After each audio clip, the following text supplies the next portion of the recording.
I never thought I would honestly make this review, but before I get into it, let me address the whole, "But Eternal, you said you weren't gonna buy the new Pokemon games," which is actually false as I said this. I'm disappointed in you, and so are your parents. Sell out. Man, if only I was actually making money for this. I knew you would buy it. Okay, retard. I literally said I would if they added the rest back in, you illiterate degenerates. That was a little... But enough of that. I made the point clear. Some of you twisted it in your own image, and that's cool. Anyone who thinks I said I wasn't getting these games regardless if they added all the Pokemon or not, if it makes you feel proud or happy to be right, even though you are entirely wrong, then you know what? Yeah, you're right. I refuse to argue with anyone online about this anymore. It's a waste of my energy. So, without further ado, let's get into the meat and potatoes of the Pokemon Sword and Shield review. Now let's start with the things that I dislike. Keep in mind the game can be played regardless if these things exist, and it does not ruin the game completely to some degree. Number one, I really hate how people just turn in this game like they are still on the 3DS. It just bothers me that they couldn't make the NPCs feel more, I don't know, human? They just look just as stiff as they did on the 3DS. Number two, the trees. Number three, I hate how linear the routes are in this game. Some of them are fun to explore, but most are clearly rushed faster than you can trigger a red-headed feminist just by existing. Like, come on, at least show you care! Number 4. The story is honestly lame as balls, fam. It's basically just go here, go there, get your gym badge. Cool! Next town, repeat. Oh, you heard an explosion? Let me take care of that. Okay, off you go to the next town. Like, let me explore and find out! Number 5.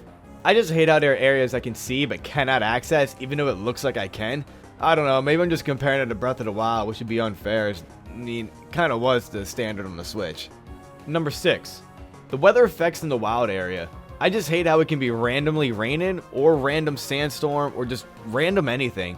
It bothers me, but the game is still playable and enjoyable if you're willing to look past that one aspect. Number 7. The game is too easy. I haven't lost a single battle yet. But I did almost lose against Nessa. Due to me being underleveled because I thought these games were really easy and I kind of underestimated it. I would send in like level 8 Pokemon and think I would win.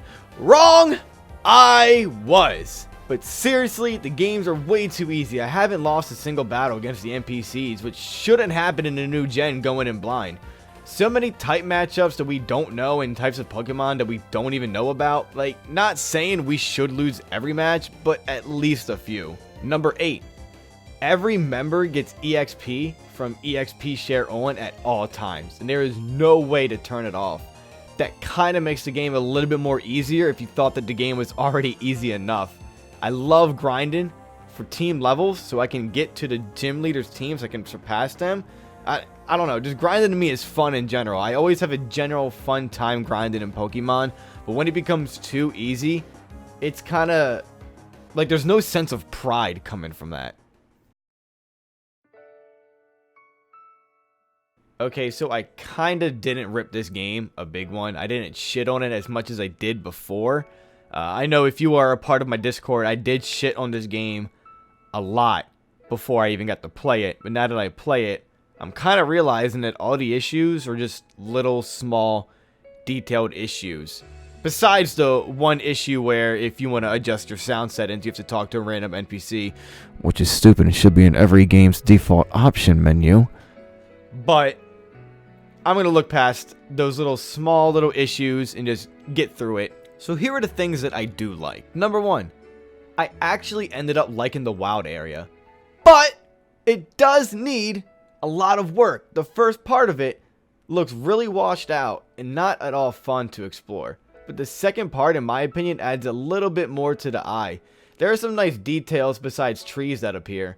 I really love the concept of how you see Pokemon walking around. It really adds a nice quality of life.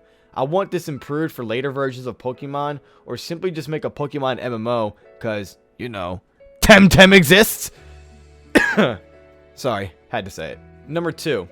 I really like Hop and Beatty's character. Hop shows a lot of emotion as the only rival that changes with their team to actually learn how to defeat you.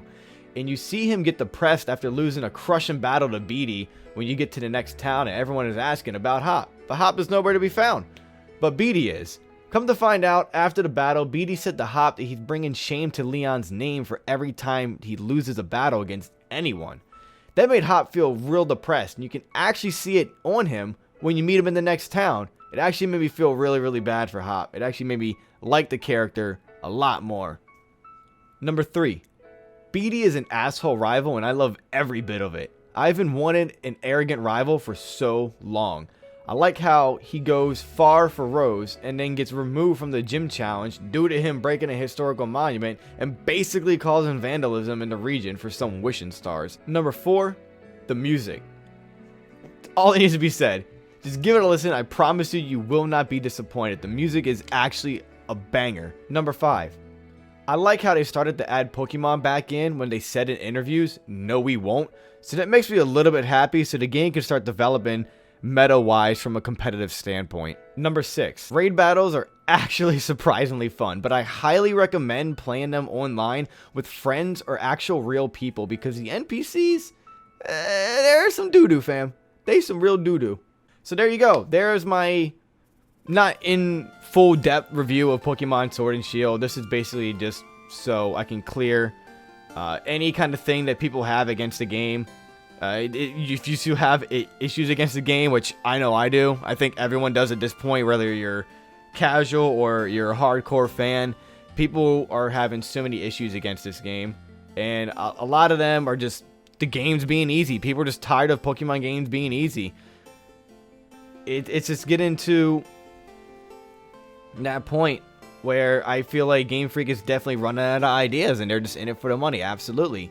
The DLC that's coming out, it really feels like that they cut this content out just to sell it back to us, which basically they're basically saying to us like, hey, pay us $90 to get the full Sword and Shield experience, which shouldn't happen for a AAA game that's the number one most grossing media franchise in the entire world. Like, that shouldn't be that. I should have to pay $90 so I can fully enjoy this game. To me, that I don't know. To me, that just doesn't sit right at all. But it doesn't help the fact that when I was a part of a group that was going to be boycotting this game, and the boycott was going pretty well from my standpoint at least, I was doing my part. But a lot of people who said that they were boycotting, they ended up buying the game the first week that the game came out. And I'm just like, well, guys, what the hell was the point of the boycott then?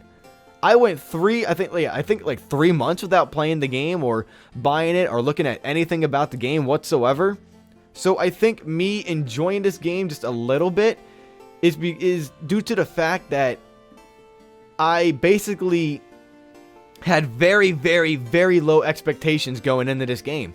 I didn't look at a lot of the stuff that was going on. I was reading just a lot of articles about them, like, when they said they weren't adding a lot of Pokemon in, that right there was me just, I'm like, you can't, you need all 822, I think we have, all 822, hold on, let me look this up.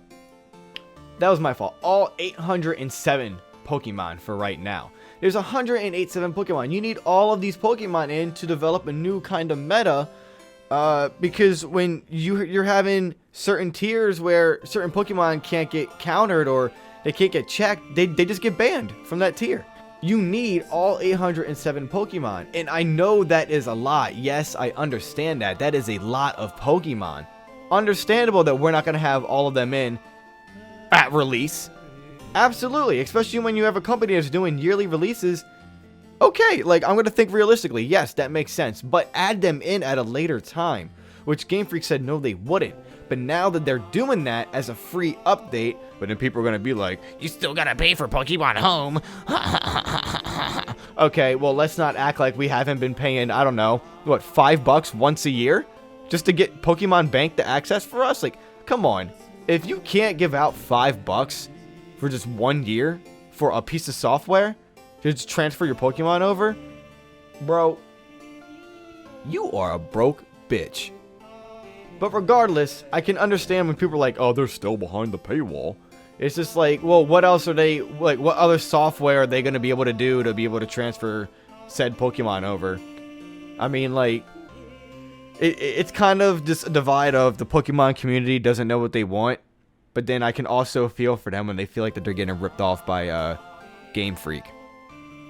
Me being a fan of Pokemon for such a long time, I started noticing that Game Freak's not really caring that much around like Gen 7, I want to say, like when Sun and Moon came out.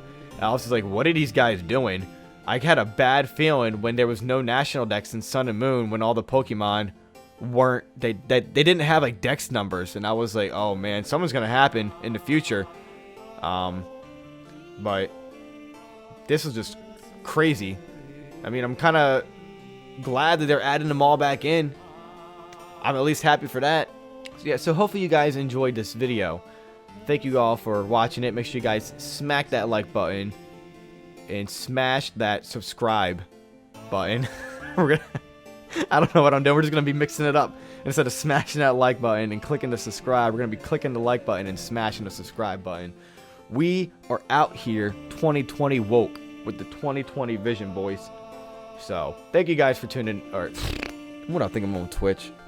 So, thank you guys so much. I appreciate it. Remember, you can't spell Game Freak without EA. And you guys take care of yourselves and have yourself a damn good one.